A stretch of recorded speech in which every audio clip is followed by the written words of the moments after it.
As students head off to college to figure out what career they'll commit to, our first guest says don't walk away from something just because others might not see it as a real or stable job. Instead of being a starving artist, her plate is full. Thousands of people have enjoyed a serving of Devona Stimpson's art. In fact, you may have been in the crowd that stood by and watched her complete one of her latest projects, the mural of Beyonce. She completed it right before Queen Bee arrived in Houston for her Cowboy Carter tour. Devona joins us to paint the full picture of how she got into art and how she stays in it. Good morning. Good morning. All right. First of all, I love that we obviously all got the memo on the lavender purple shade right here. All right. When you look at kind of how you grew up, no wonder you're kind of a free spirit and true to yourself. You were born in the Philippines and you lived in 8 different states, part of a military family. Yes. I didn't move around because of military, just in the beginning, but after college, my husband and we moved to different states, and before coming into Houston, we were in San Diego for about 7 years. Yeah, so, yeah. You're married to your high school sweetheart? Mm-hmm, I am. All right. How did y'all meet? MySpace. Yeah, just because of the timeline right here. Yeah, that ages me, but yes, MySpace. You slid into the DMs before that was a thing. I made it official, chatting at like 3 a.m. at night on AIM on a school night. Oh my gosh. You were a former gymnast as well. I was, competitive, went to states every year, and yeah, I actually went to an adult gymnastics class like a month ago to see if I still had my skills. Do you still have your skills? A little bit. Yeah. My body hurt for a whole week afterwards. Let me give you a hint. You go to the adult gymnastics class, make sure it's the senior class. When it's the senior class, you're just looking really good. Yeah, you look really good. All right, and so the creative part of you has always been a part of your life, but when did it really start to blossom? Oh man, I mean, I've been a creative my whole life. So in the 4th grade, I created my first website. And then from then I taught myself how to code and do graphic design. And I thought that's what I wanted to do as I got older. Yeah, let me just back up for a second here. Your first website when you were in 4th grade. Correct.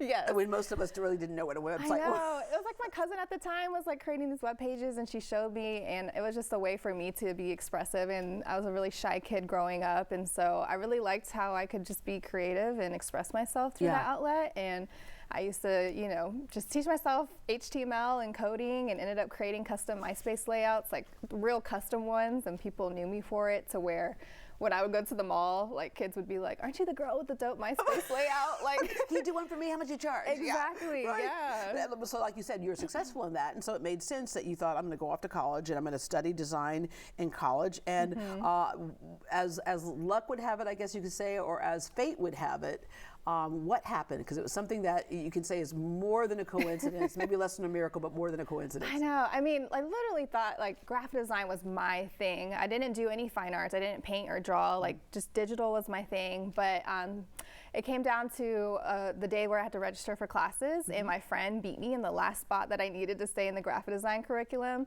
And if I stayed, I would have had to stay in school for like 2 extra years, and I wasn't going to do that. Yeah. So I ended up switching my focus to drawing and design, and that's what forced me to take more fine art classes. Yeah. And that's when I first took my painting class. And in that painting class, did you right away just go, "Oh, this is it," or did you have to grow into it? I feel like I kind of grew into it, but immediately I felt creative freedom that I didn't have with graphic design, because I was doing like a little bit of freelancing, and I was still young and learning how to even navigate business as a creative. I'm looking at you right now. You're still young. I mean, yes. I mean, younger for a teenager, right? It's doing. I was a mere child. Business cards and just freelancing and doing graphic design stuff for people. It was just like, oh, I get way more creative freedom expressing myself on a canvas. Yeah. You started a branding agency with your husband, so all this is starting to all mix together too. Yes. Because there's we say different lanes. All those lanes are on the same highway. Exactly. So with branding, you could have your creative side as well.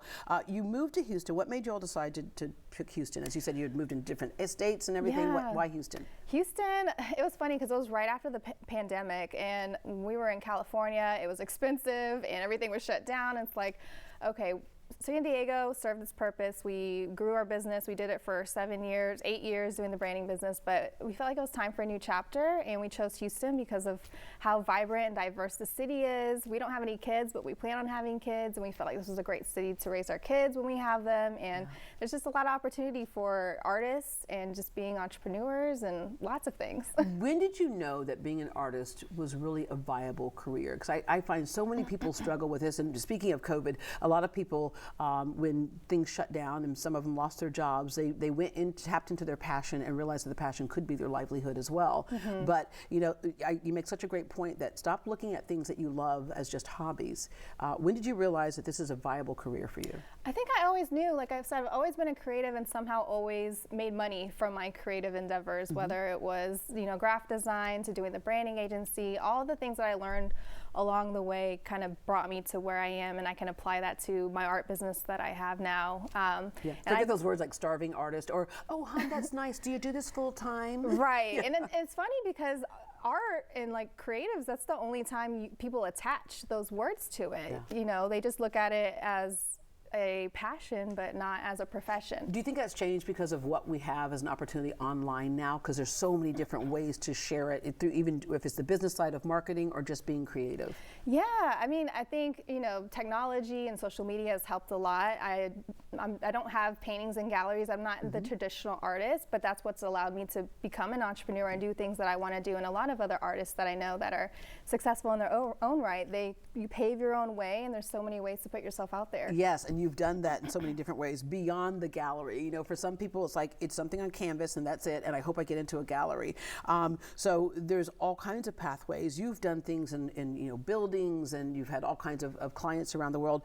But you did something on June 20th, 2017, and you had posted, "One day I'll paint a mural." Huh. Wow, I don't. You remember that? I don't. You paint, yep.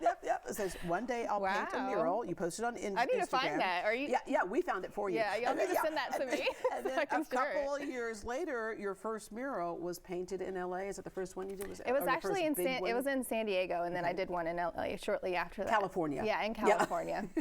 Yeah. But I had a friend that had like a big ad agency, and he expanded his office, and he was like, "Here's some walls, I want art," and that was kind of like my first stab into painting murals. Yeah, and murals are so cool. I mean, we have a smaller canvas. I guess the control as an artist is a little bit easier, but you have to have a different vision to get a big mural out there, right? Yeah, it's a process. A lot happens before the paint hits the walls when you're a muralist. You got to do the sketch, you got to plan and create the concept beforehand for clients to approve, and then there's this whole process to get the sketch onto the wall. Yeah. And then you got to fill in the sketch and make it look like how you want it to look. And this is so cool because, you know, for years, big cities especially battled, you know, the graffiti artist, and the graffiti artists would say, "We're artists," right? They're like, "Yeah, but you can't just spray paint stuff anywhere." So they kind of, I guess, a lot of cities, I know in Houston we did that too, we kind of had a collaboration, right? And said, okay, so you are artists, you are putting paint on walls, let's refine what we're doing. When you do a mural and people see it in a city, it makes them happy. It's interesting. It tells you, you know, I might not know the name of a street, but I'll say it's right by the so-and-so mural. Exactly. And so when you got the idea to paint the Beyonce mural, take us behind that. Yeah, I mean, I painted a Beyonce mural before that one. That's in 5th Ward on the side of a house. And I post all my work to social media and show the behind the scenes, and I had a video of that go viral. And then the owner, Felicia, who owns the Grooves that I painted this recent Beyonce mural on, was like, "I've been wanting another Beyonce mural, like let's work together. The concert's coming up," and it was kind of divine timing. Like everything happened how it was supposed to. Did you feel the pressure to get it done before she arrived in town? A little bit, because I also had to travel, so I had a good timeline. But I paint fast, and you know, I'm professional. And even in her own words, she's like, "You exceeded my expectations," and that barely ever happened. So I need. It was like cool to watch people watch you. Yes. It was cool having people in the community like come up and talk to me and just tell me how they've been watching the process. Even people when I was working on the weekends when the business was open. You do paint fast. Look at that. No. Oh yeah, right. It was fast forward. Yeah. But in that way, it became performance art, right? Yeah, that's how I kind of look at it. At least when I'm painting public, you know, outdoor murals, people get to see and watch the process live. And at first they're kind of like, "What is she doing?" But then they're like, "Oh wow, like this is dope." Yeah, it was weird because it comes together almost at the last minute on some of those things. You kind of look at it and go, I see what's happening now. And that's so cool. But as you mentioned, so much planning that happens before paint hits the wall. Do you almost, like when I read a great novel, and I get to the very end, I'm like, no, I want more. I'll read it again. Do you almost feel a letdown when you're done, that last stroke is done, and you're like, no, I'm ready to be done. It's a very labor intensive thing to do to paint murals, especially outside. You're using your whole body, you're climbing ladders and lifts, and it's a lot. Work with the weather. Yeah, the weather was crazy that week too. Like it rained and we had to work around it. So yeah, there's a lot of logistics. Yeah. There's some of your other paintings, the largest mural in Sugar Land, over 2,000 square feet. You won the Bronze National Mural Award for that. I did. And that's got to be incredibly validating. Look at how beautiful that is. And then you have some stuff that you brought here today. So this is the canvas stuff. If you do the murals fast, you must complete this. In fact, you did this during the commercial break earlier, Yeah, right? exactly. Yeah. So let's talk about this piece right here. So cool. Yeah, this one's called Just Breathe, and it's just to capture a moment of fresh air. I want people to look at it and feel inspired to just take a moment, just breathe. She's waiting to exhale, and now she's just breathing. Exactly, yes. All right, and then the other one's here? These are actually newer, smaller pieces. I normally paint big, like murals, large scale, and I wanted to create smaller pieces that people, not everybody has a big, large wall that they can hang up. So I wanted to create these pieces. I've been doing a lot of fabric incorporated into my work. So I do a lot of abstract, colorful realism with portraiture as my focus. Yeah. So you talk about being busy because you do all of this part, but you still have your content creation business that you and your husband do. And so, by the way, he is here. Come over here, high school sweetheart. Yeah, just come sit down. You weren't ready to be on TV. He's like, I was not ready to be on TV, but yeah. Oh my gosh. What's it been like for you to kind of watch her grow? But because you knew her back in high school, right? Yeah. So to watch her grow.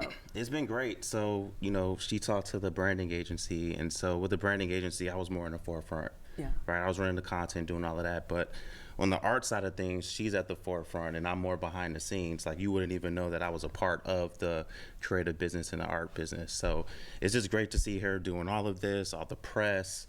And she's great. Yeah. And it's super powerful to have a husband right behind her, supporting her, knowing her potential, and just like I love it. seeing What's her the elevate. secret to working together?